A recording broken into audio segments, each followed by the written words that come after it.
Well, I'm gonna tell you right now,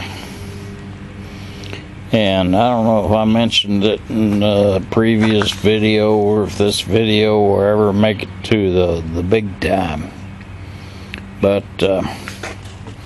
this smoker,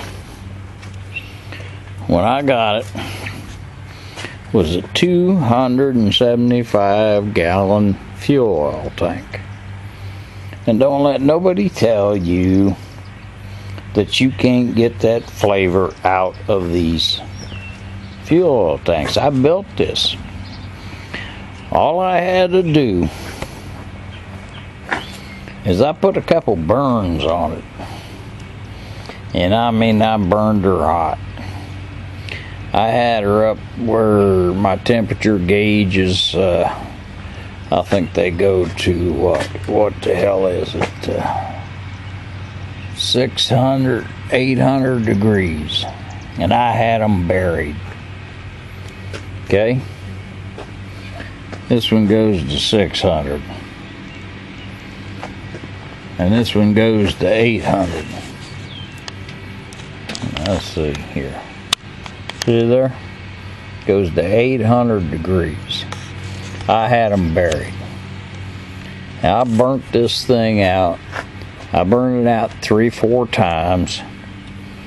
And it was a nasty looking tank.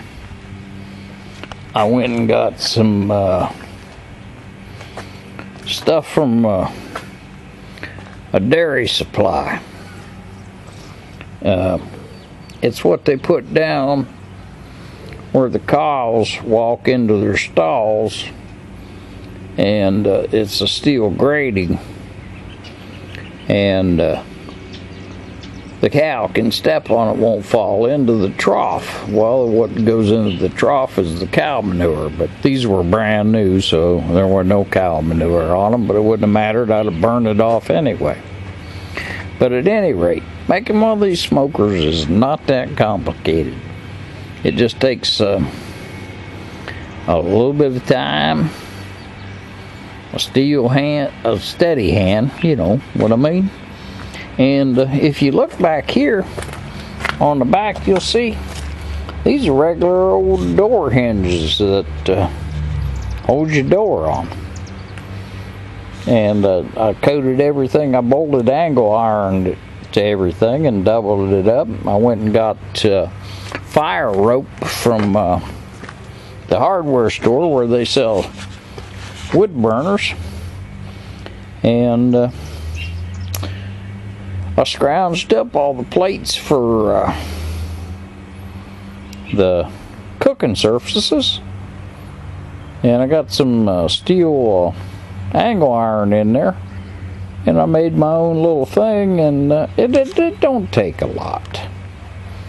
Now this smoker is pretty old, a couple years old now, and it's smoked a lot of stuff, but I got a couple gauges. My neighbor, he does me a pretty good job. He found me some gauges. One of them I bought, one of them he found. Most of this stuff he drug home because he does a lot of scrapping, used to do a lot of scrapping.